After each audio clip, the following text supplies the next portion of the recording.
Yeah, I could. Okay, so we're gonna start here with our value scale.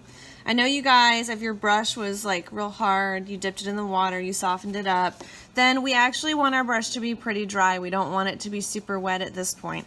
So I want you to take your paper towel and just kind of dry it off. You don't want it to be dripping wet, because if it's dripping wet when we dip it into our ink, well, it's gonna like change it, because it's gonna mix with the water that's in your brush and then not be the true value that I already mixed up. Now in your palette you have value 1, 2, 3, 4, and 5 that I pre-mixed for you to kind of help you out. And I want you, when we do this, to focus on staying inside of your lines, okay?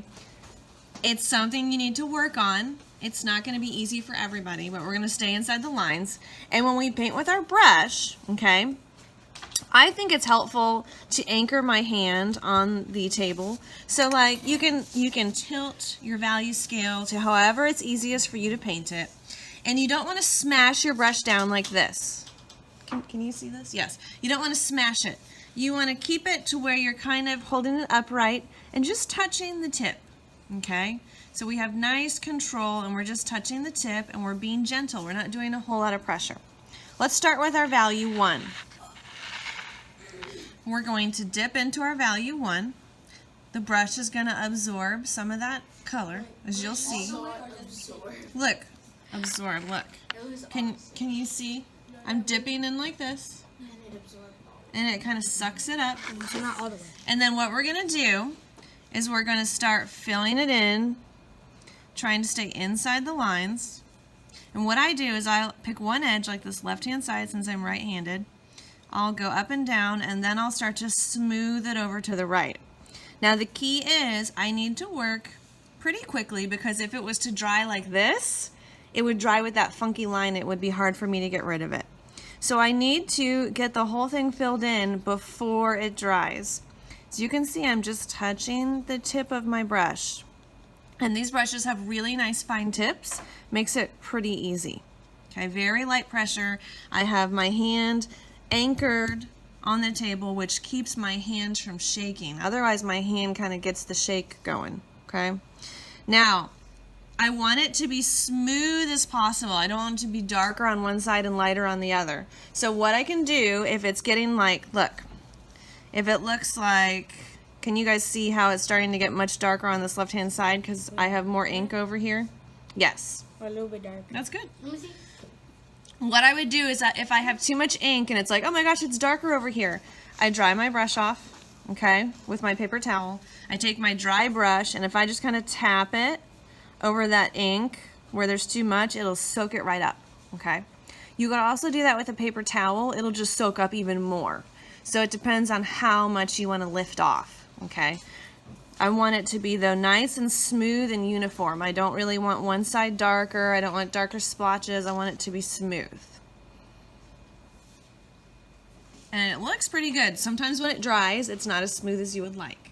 It just happens, okay? So we just got to try to do our best.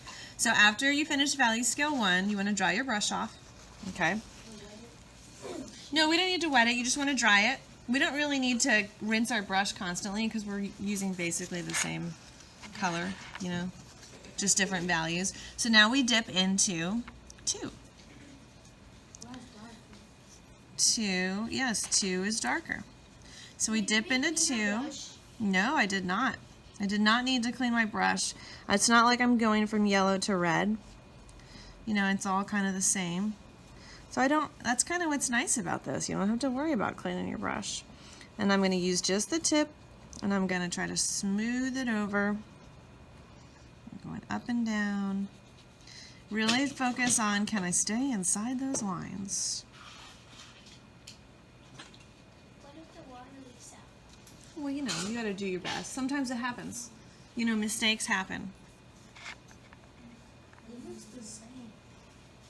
When it dries, it shouldn't. Yep. It should be a little bit darker. Good, very good. It should be a little bit darker each time, okay? If you have too much ink on there and it's like too watery and wet, dry your brush and kind of dot your brush into the watery spots, and it'll soak some of that extra stuff up, okay? You want to start working on your control. So next time it's like, ooh, whoa, I have way too much liquid. Next time I'll dip my brush in a little bit less and not have so much liquid, okay? Now you can work your way over to 3.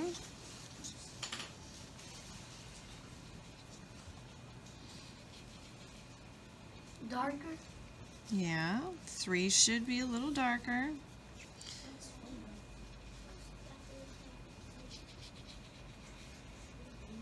Remember, we want to kind of smooth everything out before it dries so we don't end up with any funky lines.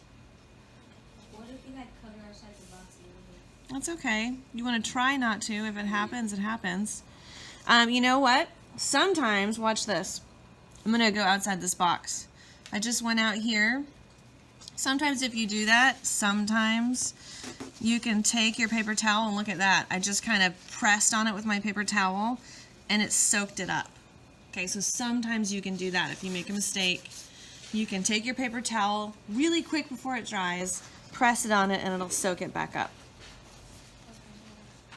So it is pretty forgiving. Like, you can sometimes do that. If it's really dark ink, like a number 5 value, it's not going to come up as well. The darker the ink, the harder it is to soak it up and get it off, okay?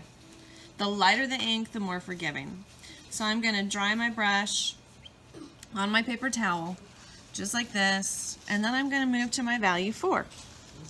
And I know it's getting darker, so it's a little less forgiving, so I'm going to try to be more cautious. That one's darker?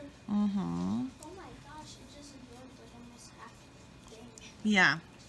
If there's not a lot in there, it will absorb it pretty quickly. There's probably 10 of them or 4 in the fire. Eventually, you guys will be able to mix your own values. But I thought to start off, it'd be easier just to have them prepared for you. Just so we could focus on painting inside the lines. But how would we make a darker value? What would we do? We would add more paint. Yeah, we would add more. So we'd start with our water base, right? And then we'd like dip in a little bit more ink. And we'd have a scrap paper and we'd test it on our scrap paper, and then we could see, is it dark enough? Should we make it a little darker? And you keep kind of going back and forth until you have the value that you want. When you're ready, you can fill in your value 5. Should be your darkest one. That'll be the least forgiving. So on your value 5, you got to be really careful. Oh my gosh. It's dark. This doesn't even have like water in it. Well, it does have some water because if it was just the ink, it would be like as dark as the Sharpie. Bless you. Oh my gosh. It is. But it's pretty decent. I'm gonna do it on top and just dry it off and soak it. Yep, if you have too much, just dry it off, soak it up. And there we have our value scale. And we tried to make it smooth and even. We tried to stay inside the lines. Okay. Man, look on mine. Beautiful. Wonderful. Too dark. It's like pitch black. It is quite dark, yes.